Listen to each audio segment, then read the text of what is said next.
Hi, I'm Merlin of SJW and welcome to New Message Alert, the fifth and last episode of How to Communicate for nowt.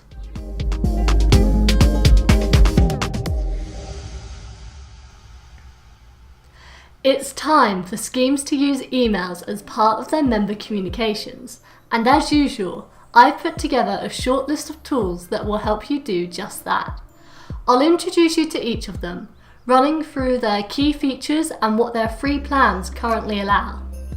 This is such an exciting area for member communications, with a lot of unfulfilled potential. Emails would allow you to connect to your members so directly and conveniently.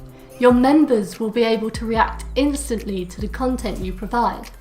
I understand that embracing email can seem very daunting. You might be worried about the cost involved. You wouldn't know what to do when it does get a bit technical, and GDPR has massively increased what is expected of communicators. All of these things would make anyone worry about getting it wrong, but remember, you don't have to send out mass campaigns from the get-go. All of the tools I'm going to discuss will provide their own learning materials and level of support, and we are right here if you need us. So, let's get going.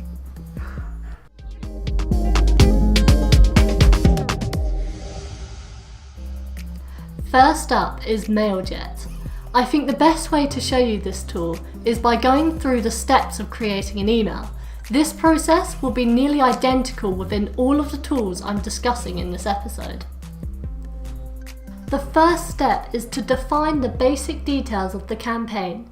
This includes its name, subject line, and reply to address. Make sure to use a corporate email for your reply to address. This will most likely be your scheme support email. Doing this will improve email deliverability and brand recognition. To encourage people to open the email, your subject line needs to be a concise and intriguing summary of the email's content or purpose. Next, you need to create the email itself. Take a look at the templates available. You may find it easier to use one of the more developed templates, as a lot of the creativity has been taken care of. When it comes to the written content, take note that you can add personalized fields, such as someone's first name, for example. The MailJet logo will appear at the bottom of your email. All of these tools will place their logos at the bottom of our emails because we're using the free plans. Lastly, it's time to choose who you want to receive this email. Once your email is sent, you'll be able to keep an eye on the analytics and see how your campaign is performing. So, to summarize, MailJet provides the ability to create and send emails and view reports and analytics. All of these functions are typical within the free plans of email communication tools, and they are included in all of the tools we're going to go through this episode. The main benefit of MailJet is that it allows you to have an unlimited number of subscribers.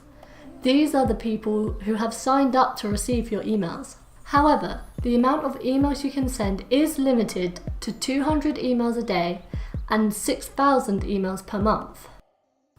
The second tool I'd like to introduce you to is MailChimp.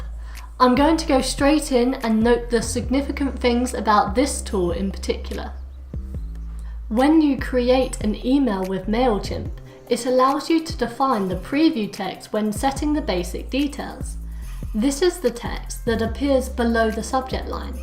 Even though this is a small detail, this is a great piece of control to have over the initial presentation of your emails. You are able to provide a helpful summary of its contents, which is great for improving open rates.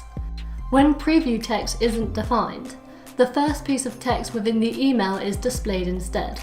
MailChimp also provides a selection of segments for you to send emails to. For example, you could send a chaser email to those who didn't respond to a past campaign. However, make sure you don't pester your membership and don't just keep resending the same email over and over. For example, if you carry out a fill out your expression of wish form campaign and you want to achieve more engagement, send a chaser email a couple of weeks later and try out a different tone and different content. Perhaps this one needs to have a more urgent tone, and you could include a step-by-step breakdown of the process within the email so members feel better informed and more willing to engage. The most significant bonus about MailChimp is that it includes a landing page builder. This allows you to build the entire campaign journey. By this I mean, within MailChimp you can build the email that your members receive and the page they go to when they click on a link. This is particularly helpful if you are unlikely to be able to edit your scheme's official website, or if it will be costly to do so. The building process is similar to the one you'll experience when building an email. Templates are available, and there's simple drag and drop controls. MailChimp's free plan allows you to have 2,000 subscribers and send 12,000 emails a month. Lastly, there's SENDPULSE. This tool has some incredible features within its free plan, ones that tend to only be seen within premium packages, which is really exciting. Let's have a look through them. Much like MailChimp, SENDPULSE also allows you to send emails to a selection of pre-built segments, but takes this a step further and allows you to automate email journeys. This is when you set up threads of emails and your members make their way through them like a flowchart. All you need to do is decide when the email series will be triggered, define what actions your recipients need to take or not take in order to receive another email, build or select the emails you want to include in your automated journey, setting the subject lines as you go. Also, make sure to set the wait time for each section of the journey. This is how long SENDPULSE will give your members to respond. You are also able to carry out A/B tests. This is when you compare two versions of an email to see which one performs better. Each of them are sent to separate samples of your subscription.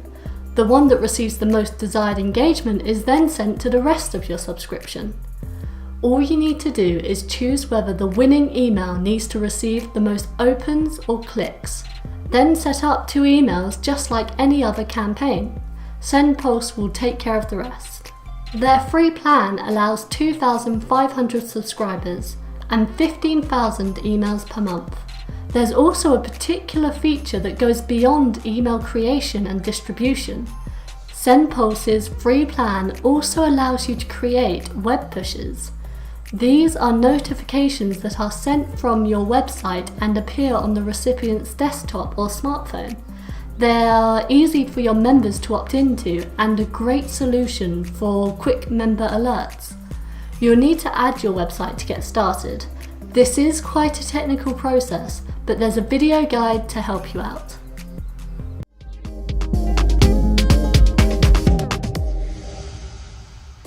Thank you so much for joining me for New Message Alert, the 5th and last episode of How to Communicate for nowt. As always, check out the worksheet and make sure to get in touch if you have any questions. You can ask us a question directly or join our 2020 Comms LinkedIn group, a member-only group in which we're active and keeping the discussion going. I hope you've enjoyed this course. We've looked at the lay of the digital landscape, the giants of social media, content and survey creation, and we finished off with the tools you need to start embracing email. For those of you who have joined me in all 5 episodes, congratulations! You're equipped to innovate your scheme's member communications without spending a penny. I'd like to invite you to explore email in a bit more detail. We've developed a tutorial that looks into how to get your members subscribed, how to execute a campaign, and how to manage engagement. You need to register to receive this free tutorial, so sign up below and I hope to see you soon.